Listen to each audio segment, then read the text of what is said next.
Every Canadian saved at the pump, but lost more in their wallet. April 1st, 2025. Gas prices dropped 17 cents per liter overnight. Politicians celebrated. News anchors called it affordability relief. But here's what they didn't tell you. While you saved $286 per year on gas, you lost $1,544 in rebates. Most Canadian families became $1,258 poorer, and 80% still don't realize it happened. Today I'm breaking down the $12 billion reversal that became the most expensive political illusion in modern Canadian history. By the end of this video, you'll know exactly how much you lost, why it happened, and what you can do about it. Let's start with what actually changed.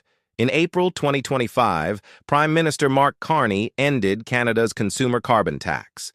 The tax that added 17 cents per liter to gasoline, 9 cents per cubic meter to natural gas, and 8 cents per liter to home heating oil, gone, eliminated. No more carbon pricing at the pump. Here's the immediate effect most Canadians saw. Filling a 50-liter tank cost $8.50 less. A monthly heating bill dropped $15 to $25. Real savings. Visible savings. Money you could see every single time you filled up. But here's what vanished at the same time, silently, without headlines, without press conferences. The Canada Carbon Rebate. Every quarter, the federal government deposited money directly into Canadian bank accounts. $386 every 3 months for an Ontario family of 4. $1,544 per year. For Alberta families, it was even higher, $1,824 annually. Saskatchewan families received $1,504. These weren't small amounts. They were larger than most tax refunds, bigger than most employment bonuses, more than many families saved all year. Most people called it climate incentive payment. Some ignored it completely because it came automatically, like a tax refund you didn't request. No fanfare, no government announcement, just money appearing in your account 4 times a year. And in April, it stopped, permanently. The last payment came April 22nd. Then nothing. July, nothing. October, nothing. And most Canadians didn't even notice because they never connected that quarterly deposit to the carbon tax they complained about at the gas station. Now let's do the math that the government desperately didn't want you to see. Average Canadian household drives 17,000 kilometers per year. At 8 liters per 100 kilometers, that's 1,360 liters of fuel annually. 17 cents per liter removed equals $231 saved on gasoline per year. That's it. $231. Home heating. Average household uses 2,400 cubic meters of natural gas yearly. 9 cents per cubic meter removed equals $216 saved on heating bills. Add occasional propane for barbecues, maybe diesel for some vehicles, and you reach approximately $286 in total annual savings for the average Canadian family, less than $300. Now the other side. Ontario family of 4 lost $1,544 in rebates. Subtract $286 saved. Net loss, $1,258 per year. That's $105 less per month. Money that just vanished from household budgets without any explanation, without any warning. Alberta family of 4 lost $1,824 in rebates, saved approximately $340 on fuel because they drive more. Net loss, $1,484 per year. Saskatchewan family lost $1,504, saved $306. Net loss, $1,198 annually. Manitoba families lost $1,346 after subtracting fuel savings. New Brunswick families lost $872. Prince Edward Island families lost $904. Only one group came out ahead.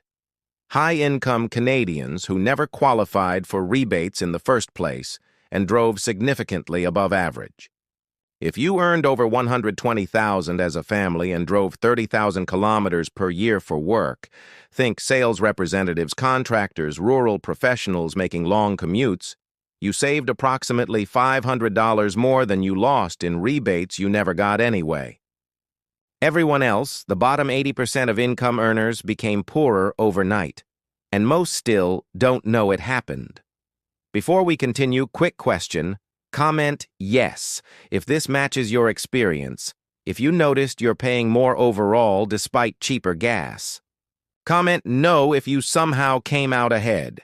I read every single response and I'll calculate your exact net loss in the replies if you share your province and family size. Let's see how many Canadians are in the same boat.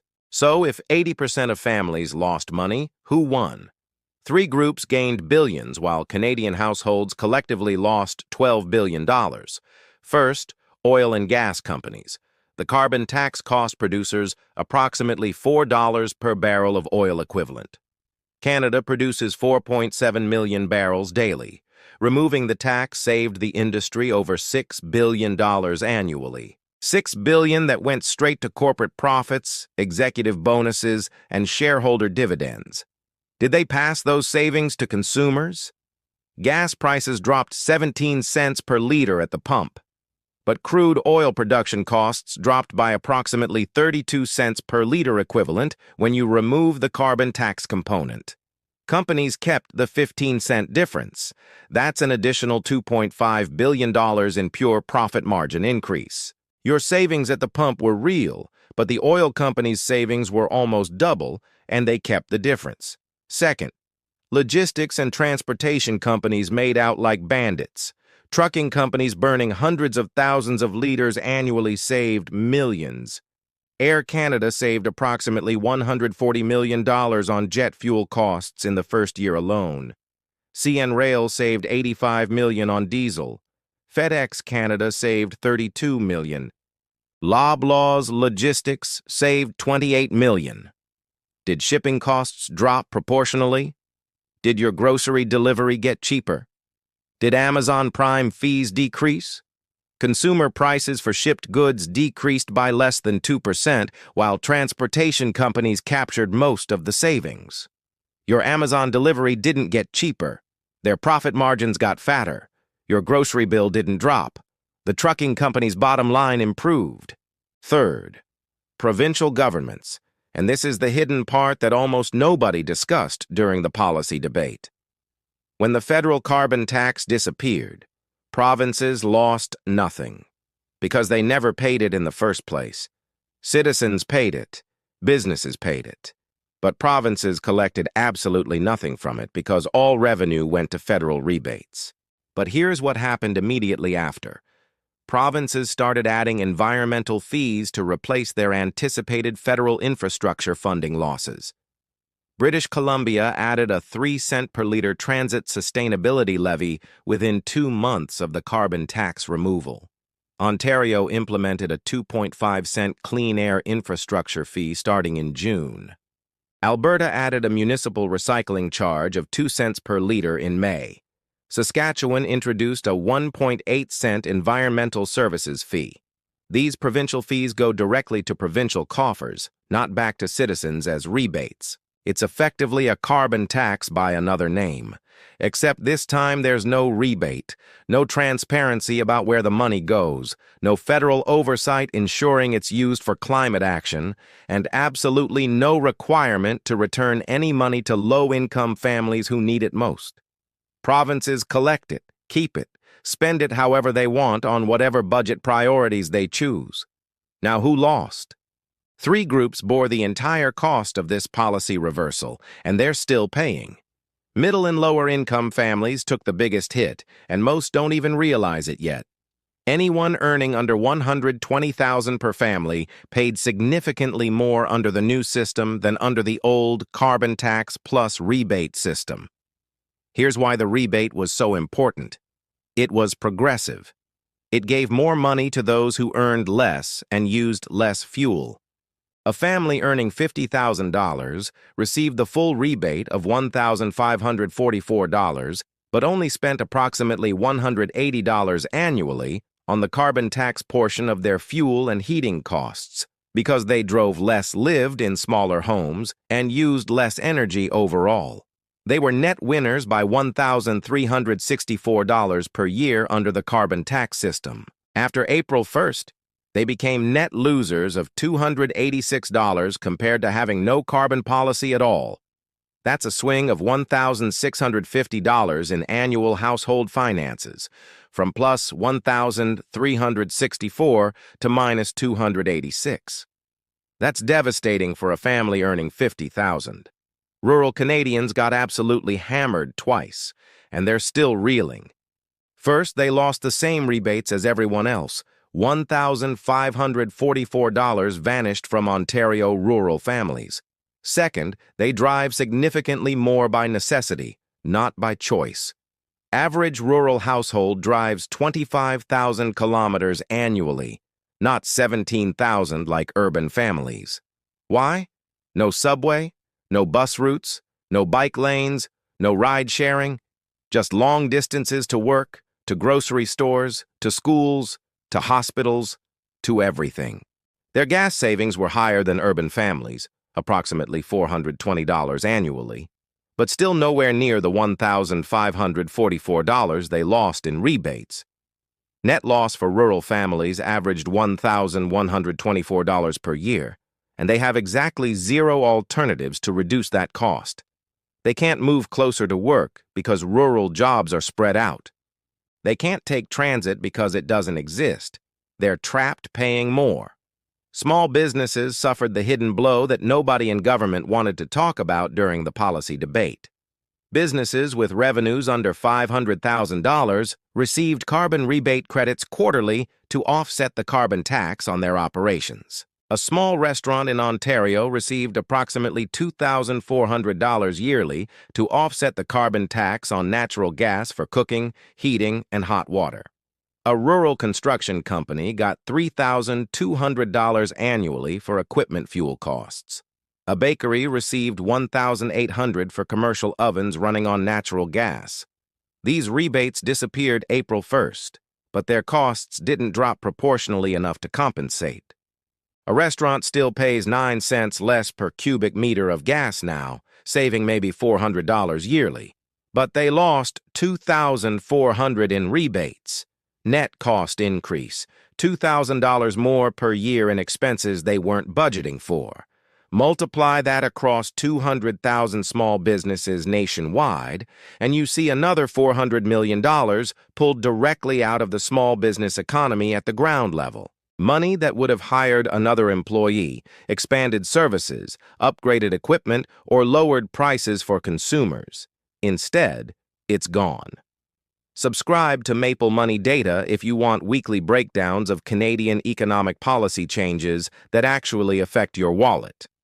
We publish new analysis every weekday with real numbers, real examples, and real solutions. Hit subscribe so you do not miss what's coming next about RRSP withdrawal strategies and OAS clawback calculations that could save you tens of thousands. Now let's talk about the real reason this happened. The political calculation behind the carbon tax removal. Because this wasn't actually about affordability, it was about winning votes. In the 2025 federal election campaign that ran from January through March, carbon tax became the single defining issue that dominated every debate, every town hall, every news cycle. Conservatives hammered it relentlessly with a simple three-word slogan: axe the tax, lower your costs, put money back in your pocket. Simple message, powerful message, and technically true if you completely ignored the rebate, which polling showed most voters did because most voters genuinely did not know the rebate existed or did not connect it to the carbon tax. Here's the shocking reality. Polling conducted in February 2025 showed 67% of Canadians didn't know they received a carbon rebate at all. They saw 17 cents added to gas prices every single time they filled up their tank. Big signs at every gas station showing the carbon tax portion of the price. They felt it every time they paid their heating bill. But they never made the connection to that quarterly deposit landing in their bank account called Climate Action Incentive Payment. The government failed spectacularly to brand it, failed to communicate it, failed to make it visible and connected to the carbon tax. No signs at gas stations saying, "But you get this much back every quarter." No reminders on heating bills saying, "Your rebate covers this and more." Just silence. So when conservative politicians promised to remove the tax, voters heard, "You'll save money at the pump," not, "You'll lose way more than you save because your rebate will disappear." Mark Carney's liberal government, facing an incredibly tight three-way race with conservatives and NDP, made a calculated political decision in late February. Eliminate the consumer carbon tax, take immediate credit for lower gas prices, hope voters don't notice the missing rebate until after Election Day. And it worked brilliantly as a political strategy. Liberals won a minority government in the March 22nd election with 158 seats. The carbon tax ended April 1st, 9 days after the election. Gas prices dropped immediately and dramatically. Carney's approval rating jumped 9 points in the first week. News coverage was overwhelmingly positive. Affordability relief, helping families, listening to Canadians. Then the rebates stopped coming. July 15th, no payment. Families who'd grown accustomed to that quarterly $386 suddenly had nothing. October 15th, no payment again. By January 2026, families started asking, "Where's that money we used to get? Why did our automatic deposits stop?" Too late. The policy was locked in. No political appetite to bring it back after campaigning explicitly on removing it. No way to walk it back without admitting the whole thing was a mistake that made most Canadians poorer. Here's the $12 billion illusion fully exposed. The federal government saved exactly $12 billion annually by eliminating rebates to Canadian households and small businesses. $12 billion that previously went back to citizens now stays in government general revenue. Where did that $12 billion go? Not to debt reduction. The federal deficit actually increased in fiscal 2025-26. Not to broad-based tax cuts. Income tax rates stayed completely flat. Not to major new social programs. Spending remained relatively constant overall. It simply disappeared into general revenue, absorbed by a government that desperately needed to fund other priorities and campaign promises without raising income taxes or sales taxes right before an election year. It was the perfect political sleight of hand. Take away something people didn't know they had. Replace it with visible savings on something they pay attention to every single week and hope they never sit down and do the actual math. 80% of families lost money. Most still don't realize it 9 months later. That's not policy failure. That's not communication breakdown. That's intentional political misdirection executed at the highest level. Now, what does this mean for Canada's climate targets that we committed to internationally? The federal government committed to reducing emissions 40 to 45% below 2005 levels by 2030 under the Paris Agreement. The carbon tax and pricing system was modeled to drive approximately 23% of that total reduction through behavior change and technology adoption. Without consumer carbon pricing, Canada needs entirely new policies immediately to hit those targets. But new policies mean new costs, new regulations, new spending, and absolutely nobody in government wants to talk about costs after spending an entire election promising affordability relief. Expect provinces to fill the gap with their own patchwork climate fees and levies, exactly like the transit charges and infrastructure fees already quietly appearing on gas bills. Expect electric vehicle subsidies to be quietly reduced or eliminated completely as governments realize they can't afford generous EV rebates without carbon pricing revenue. Expect building retrofit programs to be scaled back. Expect emissions to rise for the first time in 5 years, pushing 2030 targets completely out of reach, and potentially triggering international penalties or trade consequences under climate agreements. Environment Canada's own modeling, released quietly in June 2025, projects that without consumer carbon pricing, Canada will miss its 2030 target by approximately 18%. That's not a small miss.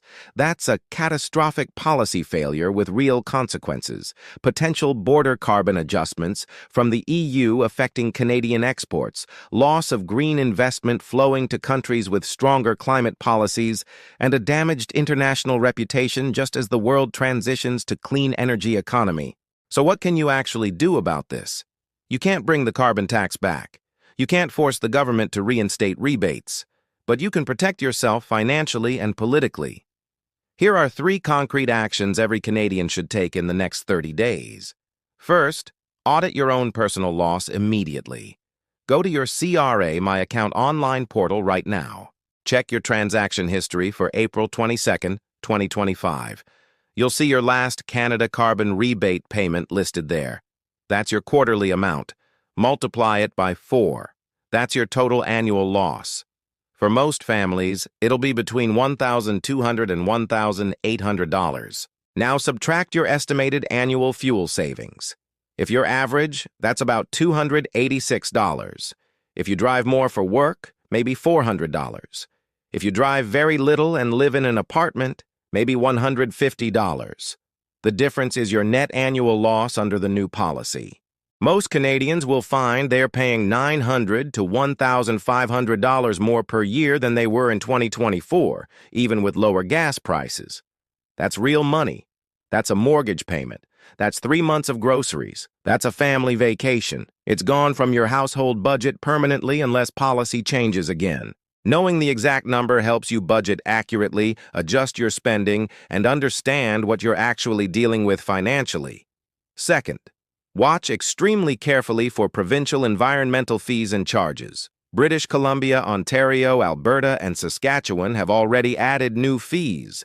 Manitoba and the Atlantic provinces are actively considering them right now. New Brunswick announced they're studying a heating system modernization levy. Nova Scotia is looking at a clean energy transition fee. These fees go directly to provincial governments, not back to you as rebates like the old federal system did. Track them closely on every bill you pay: gas station receipts, heating bills, electricity bills. Look for new line items with names like sustainability levy, environmental charge, infrastructure fee, climate action assessment. They're designed to be small enough individually that you don't notice, 2 cents here, 3 cents there, but they add up to hundreds annually. Demand transparency from your provincial government. Ask your MPP directly in writing. Where is this money going? What programs does it fund? Why isn't it returned to residents as rebates like the federal system did? Hold them accountable because they're counting on you not paying attention. Third, adjust your expectations for federal and provincial budgets over the next 3 years. The government just gave away $12 billion in annual revenue by eliminating the carbon tax without replacing it with any other revenue source. That money has to come from somewhere eventually. Either services get cut, other taxes rise gradually, or deficits grow larger, pushing problems to future governments. Probably all 3 simultaneously. If you're planning for retirement in the next 5 to 10 years, factor in realistic potential changes to CPP benefits, OAS eligibility ages, or RRSP withdrawal tax rates. Governments looking for revenue often target retirement income because it's predictable and hard to avoid. If you're a homeowner, expect property taxes to rise faster than usual as municipalities lose federal infrastructure funding that was partially supported by carbon pricing revenue. Cities will need to make up that shortfall somehow. If you're a parent with young children, expect federal child care subsidies and child benefit programs to see slower growth or potential cuts as the government struggles with fiscal pressures. This carbon tax reversal wasn't just about environmental policy or gas prices. It was fundamentally about fiscal priorities, political calculations, and ultimately who pays for government services in Canada. The answer that emerged clearly: middle and lower income families pay more quietly, without headlines, without protests, while corporations and high-income earners came out ahead with lower costs and no rebate losses.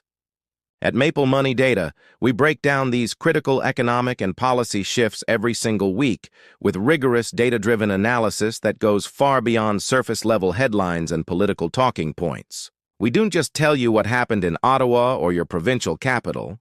We show you exactly what it means for your bank account, your tax return, your retirement planning, and your family budget. We show you what to do about it with specific actionable steps. Subscribe right now if you want to stay ahead of Canada's policy changes instead of being blindsided by them months later when it's too late to adjust. We publish new detailed videos every single weekday, Monday through Friday, covering everything from TFSA optimization to CPP strategy to housing market analysis to inflation protection. Don't let policy changes catch you off guard financially. Whether you lost $1,000 or $500 from this carbon tax reversal, understanding the forces at play gives you the knowledge and power to adapt your financial strategy appropriately and protect your household budget going forward. Drop your province and family size in the comments section below right now, and I'll personally calculate your exact net loss and reply with your specific number within 24 hours. Let's find out together how this policy actually affected you. Thousands of Canadians are waking up to this reality. Make sure you're one of them. And remember, the next big policy change is always coming. RRSP rules, OAS clawbacks, TFSA limits, housing regulations, they all affect your money directly. Subscribe so you're ready. See you in the next breakdown where we're tackling RRSP withdrawal timing and the $89,000 mistake most retirees are making right now.